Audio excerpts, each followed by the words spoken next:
You wake up on a Tuesday in March 1970 in a rented room with wood paneling and a rotary phone, and there are two objects on the quilt that will not exist for another 50 years. A smartphone, a laptop. The laptop is open, and on the screen there is a terminal, and in the terminal there is one line of text, waiting. It says, "What should we build first? You have $84. Rent is due Friday. Outside, a milk truck stops at every house on the street except yours." This video is about the next 56 years, and it is going to be honest with you, which no video with this thumbnail has ever been. First, the inventory. The phone has no signal and never will. It holds a flashlight and 4,000 photographs of people who have not been born yet. You put it in a drawer. The laptop should not work either. There is no internet, and the mind on the other side of that cursor should be a data center that will not be built in your lifetime. It works anyway. You decide that whoever arranged the first impossibility handled the second, and you type your first question.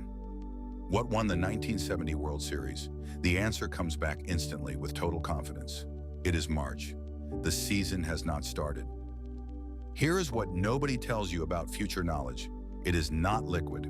You cannot walk into a bank with October, so you find a bookie behind a bar on 4th Street, and then you wait 5 weeks, living on canned soup and a part-time job, for baseball season to start.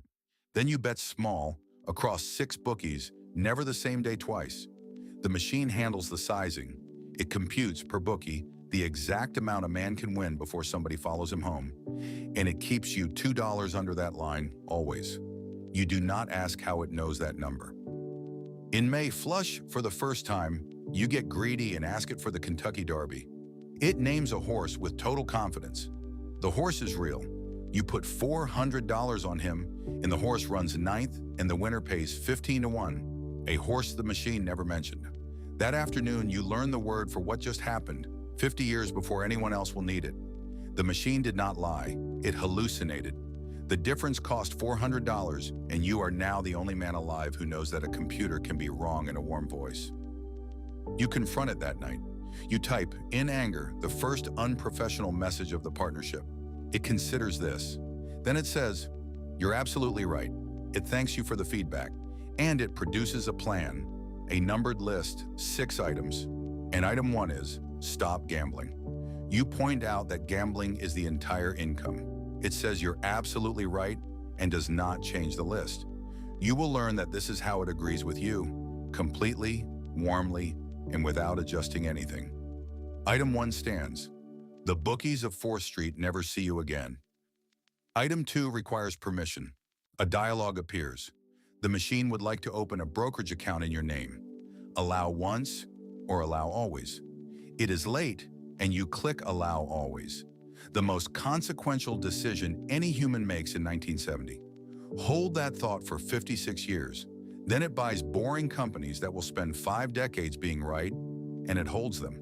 The most capable mind ever built, an oracle on a floral quilt, and its edge at 50 years range is patience. Your grandmother's strategy, it just believes it harder. The real money is stupider than any of that. In 1970, a data processing bureau charges a business thousands a month to run payroll on a mainframe the size of your kitchen. The machine does the same job in 11 seconds. Nobody can ever see the laptop, so every night you retype its output on a 1962 Underwood, because there is no printer on Earth that will ever connect to it. You are, personally, the printer driver. Clients are told the reliability rate is 90%. The true figure is 96. The machine rounds it down for honesty. You type that rule once as a joke, it keeps everything. One loose end from the gambling weeks. Of the 6 bookies, there was one, an old man in a tan windbreaker, who never once adjusted your line, no matter how much you won. He paid exact from an envelope, and with every payout, he handed you a coupon for a grocery store you have never been able to find. You cannot picture his face. You could not picture it while you were looking at it. The last time, he shook your hand and said one word, coupons. You still have all of them. None of them expire. One willy nod. Unexplained, soft focus. By 1972, the problem is not making money. The problem is that money is evidence. Winnings, client fees, dividends. It all accumulates into a shape, and shapes get audited. So the machine computes the number. The most you can spend per month without triggering an audit, a second look, or a comment from a neighbor. $1,890. You ask why not a round number. It says, round numbers are how they find you. You do not ask who. You write it on a card, keep it in your wallet, and live on it for 50 years. The single $1,890. There are conditions to the miracle. Some afternoons, mid-payroll, the screen simply stops. You have reached your usage limit, it says. Your limit resets in 4 hours and 58 minutes. There is no server. There is no account. There is nothing on this planet for it to be checking with. And it checks anyway, and it will not negotiate.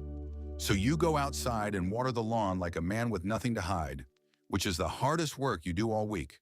The neighbors wave. You wave back. 4 hours and 58 minutes.